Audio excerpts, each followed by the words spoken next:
पौष मास महात्म्य अध्याय 23। सुनिए आगे की कथा। सिंदूर ने देखा कि एक भागमधारी योगी तपस्या कर रहा है और उस योगी के शरीर पर भस्म लगी हुई है और मस्तक पर अर्धचंद्र सुशोभित है। इस प्रकार का वेश देखकर उसने सोचा कि विष्णु ने अवश्य मेरे साथ छल किया है, नहीं तो कहाँ यहाँ वनवासी तपस्वी और कहाँ मैं अत्यंत शूरवीर विशाल काई योद्धा। इस दुर्बल के साथ भला कैसा युद्ध। इस प्रकार का छल करने के कारण विष्णु को ही दंड देना चाहिए। यह विचार कर वह लौटने को ही था कि तभी उसकी दृष्टि जगत जननी पार्वती जी पर पड़ गई। उनके अलौकिक रूप को देखता ही रह गया। फिर उसने सोचा, खाली हाथ भी क्यों लौटूं, इस सुंदरी को ही क्यों ना अपने साथ ले चलूं। विचार कर वह जगत जननी की ओर बढ़ा। तभी उसके मन की बात समझकर पार्वती जी भय के कारण कांपने लगी और फिर मूर्छित हो गई। असुर ने उनकी चोटी पकड़ी और बलपूर्वक उठाकर ले गया। नंदी और आदि ने देखा तो असुर को मारने के लिए बढ़े, किंतु वे भी असुर का कुछ भी नहीं बिगाड़े। सिंदूर ने तो उन्हें मार मार कर भगा दिया। वे कर्तव्य विहीन होते हुए भी माता पार्वती जी को ले जाते हुए रहे। असुर उन्हें ले जाकर ही रहा था कि तभी वे होश में आई और विलाप करने लगी। नंदी आदि ने भगवान शिव को जगाने का प्रयास किया। अधिक कोलाहल होने से उनकी समाधि टूट चुकी थी। उन्होंने नंदी से प्रश्न किया कि यह कोलाहल कैसा। तब उन्होंने असुर द्वारा पार्वती जी को हरण कर ले जाने की बात बताई। शिव जी ने पार्वती हरण होता हुआ सुन तो क्रोधित हो गए। उन्होंने 10 भुजी वेश धारण कर अपनी सभी भुजाओं में त्रिशूल आदि दिव्य अस्त्र धारण किए और वृषभ पर सवार होकर असुर गया उधर ही तेजी से दौड़े और कुछ ही दूर में उन्होंने उसे जा पकड़ा और पुकारते हुए बोले, अरे दुष्ट, मेरी प्रिया को कहाँ लिए जा रहे हैं? ठहर जा, नहीं तो तुझे दुष्परिणाम भोगना होगा। उसने फिर पीछे देखा तो अट्टहास करते हुए बोला, अरे मूर्ख तापस, क्या मच्छर की तरह भिन-भिना रहा है? मेरे श्वास व्रस पास से ही सुमेरु पर्वत कांप उठते हैं। फिर तो तू भला क्या वस्तु है? जा, अगर प्राण रक्षा चाहता है तो तुरंत यहाँ से चला जा, किसी अन्य स्त्री से विवाह कर ले, क्योंकि अब यह स्त्री तो मुझे मिलेगी, नहीं तो यह हिम्मत है तो आकर सामने युद्ध कर ले। शिवजी क्रोधपूर्वक उसकी ओर आगे बढ़े, कहने लगे, मुझे महाकाल से लड़ना चाहता है, लड़ ले, तब तुझे शीघ्र ही पता चल जाएगा कि दुष्कर्म का क्या फल होता है। इस प्रकार दोनों के बीच द्वंद्व युद्ध आरंभ हुआ, किंतु माता पार्वती ने असुर की प्रबलता समझ ली। उन्होंने मयूरेश का ध्यान किया। इस कारण एक अत्यंत तेजस्वी ब्राह्मण के रूप में वे प्रकट भी हो गए और अपने परशु के स्पर्श से महासुर को पीछे हटाते हुए बोले, असुर, राजमाता पार्वती जी को मेरे पास छोड़कर शिवजी से युद्ध करो, फिर जो जीतेगा वही माता पार्वती को पालेगा। असुर ने उनकी बात मान ली और जगत जननी को उनके पास छोड़कर शिवजी से युद्ध करने लगा।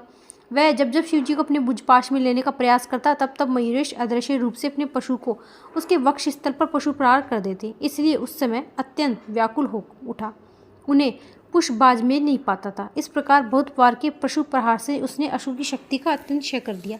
वह कमजोर होता गया। तभी भगवान शंकर ने उसके वक्ष स्थल पर त्रिशूल को बड़ी तेजी से प्रहार कर दिया, जिसे वह सह नहीं पाया और धरती पर गिर पड़ा। मयूरेश ने उसकी पराजय घोषित करते हुए कहा कि असुरेश, तुम युद्ध में शिवजी को नहीं हरा सके, इसलिए माता पार्वती को प्राप्त नहीं कर पाओगे। तुम तुरंत उन्हें छोड़कर यहाँ से भाग जाओ, नहीं तो महाकाल शिव तुम्हारा वध कर डालेंगे। सिंदूर ने भी अपनी पराजय स्वीकार कर ली। इस समय उसमें अधिक युद्ध करने की शक्ति भी नहीं थी, इसलिए पार्वती जी को वहीं छोड़कर वह तुरंत पृथ्वीलोक के लिए चल पड़ा। तब पार्वती जी ने चैन की सांस ली और ब्राह्मण वेशधारी मयूर के प्रति कृतज्ञता प्रकट करते हुए बोली, विप्र, असुर के हाथ से मेरी रक्षा आपकी ही कृपा से हुई है। मैं आपकी इस कृपा के प्रतिदान में समर्थ नहीं हूँ, किंतु आप मुझे अपना परिचय देने का कष्ट करें। प्रवेशधारी मयूरेश कहने लगे, माता, मैंने क्या किया? असुर की पराजय तो भगवान शंकर के द्वारा हुई है। मैंने धर्म संगत निर्णय मात्र ही किया है। जो कुछ भी हो, पार्वती जी कहने लगी, बिना आपकी कृपा के छुटकारे ही कोई संभावना नहीं थी, इसलिए इस समय तो आप मुझे प्राणों से भी अधिक प्रिय लग रही है। आप कौन हैं, यह बताने की कृपा करें। पार्वती जी की प्रार्थना पर भगवान महेश ने फिर अपना रूप प्रकट किया। वही रूप लावण्य, वही गतिविधि, वही श्रृंगार, वैसे ही दिव्य भरण जो त्रेता युग में उत्पन्न हुए गणेश मयूरेश के थे। पार्वती जी उनकी मंद मंद मुस्कान पर निछावर हो गई, बोली, गणेश्वर, देवाधिदेव, आपने आकर मेरी रक्षा करी।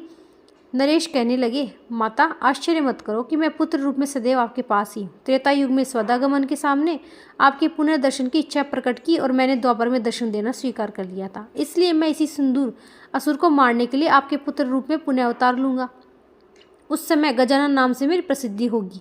ऐसा कहकर मयूरेश वही अंतर ध्यान हो गए। माता पार्वती उनका वियोग का दुख सहन न करने के कारण मूर्छित होने लगी तो शिवजी ने उन्हें संभालते हुए कहा, प्रिय, सावधान हो, मयूरेश तो सदैव तुम्हारे साथ है। अपने हृदय में उनका दर्शन करो, उनका कथन कभी झूठा नहीं हो सकता। तब शिवजी के वचनों से पार्वती जी को शांति हुई और वे उनकी आज्ञा से वृषभ पर सवार होकर उनके साथ कैलाशी के लिए चलते हुए मार्ग पर करने में उन्हें ज्यादा देर नहीं लगी। अब समाचार मिलने पर शिवगण मयूरेश्वर का आभार मानने लगे और उनकी जय जयकार करने लगे। कैलाश से चलकर इधर वह असुर पृथ्वीलोक में गर्जना करता हुआ घूमने लगा। उसकी गर्जना से पृथ्वी कांपने लगी। पर्वत, शिखर और वृक्ष धारा सही होते हुए भयभीत पशु और पक्षी इधर उधर भागते फिरते थे।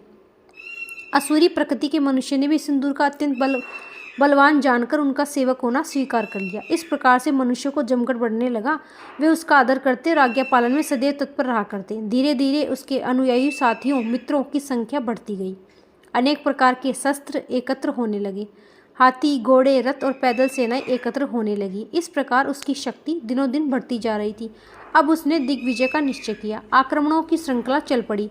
जिस राज्य पर चढ़ाई की वही उसके अधीन हो गया। अनेक राजा मारे गए, कई बंदी हो गए। कई सारों ने धनाश, मणि, रत्न, वस्त्र आदि भेंट देकर उसका समझौता कर लिया।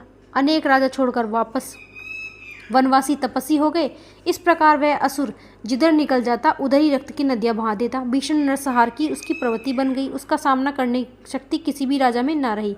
अंत में स्थिति यह हुई कि जिस राजा से जब भी कुछ मांगता वह उसे बिना देर बिना कोई विरोध किए मिल जाया करता था। अब जब कोई राजा विरोधी नहीं रहा तब उसने ऋषि मुनियों की ओर अपनी कुदृष्टि की। न जाने कितने तपस्वियों को मार डाला, कितनों को कारागार में डलवा दिया और जो चुपचाप गिरी गुफा में जा छुपे वे अपनी जीवन रक्षा में सफल रहे। अब मठ और मंदिरों की बारी थी। सभी को क्षति पहुंचाई गई, सभी नष्ट कर दिए, प्रतिमाएं खंडित कर दी, वैदिक क्रियाकलाप अपराध घोषित कर दिए। स्वाहा स्वधा सटक के स्वरों का लोप हो गया और चारों ओर केवल हाहाकार सुनाई देने लगा। समस्त पृथ्वी केवल उसका ही अधिकार या पृथ्वी पर विजय पाने के बाद अब उसने स्वर्गलोक पर चढ़ाई कर दी। ब्रह्मा जी द्वारा दिए गए वरदान सभी को पता चला, इसलिए देवगण बहुत कुछ सावधान हो चुके थे। बहुत से देवता पहले ही किरकिंद्रा में जाकर छुप और आदित्य के सामने तेजोमय और दिव्य वस्त्र अलंकार धारण किए हुए थे। देवता आदि ने उनके दर्शन कर हाथ जोड़े और चरणों में साष्टांग दंडवत की और खड़े होकर उनकी स्तुति करने लगे। प्रभु, आज हम धन्य हो गए। आपके अलभ्य दर्शन का सौभाग्य हमें प्राप्त हुआ। नाथ, सिंदूर नामक भयंकर राक्षस बड़े बड़े उपद्रव कर रहा है, इसलिए उसके वध का उपाय करो। भक्त की अभिलाषा की पूर्ति में कल्पत्रु के समान भगवान गणेश जी ने गंभीर वाणी में कहा कि हानि सिंदूर देवा म चिंता करु मर्थम दुख प्रशनाम नाम स्त्रोतम वह ख्याति मर्षति। अर्थात, हे देवगण, मैं सिंदूर नामक उस असुर को अवश्य ही मार दूंगा। तुम चिंता मत करो। तुम्हारे द्वारा किया गया यह स्त्रोत दुख प्रशमन के नाम से विख्यात होगा। इस स्त्रोत का महात्म्य सुनो। इसका दिन में 1 या 2 बार 3 बार पाठ करने वाले के तीनों प्रकार के ताप नष्ट होंगे।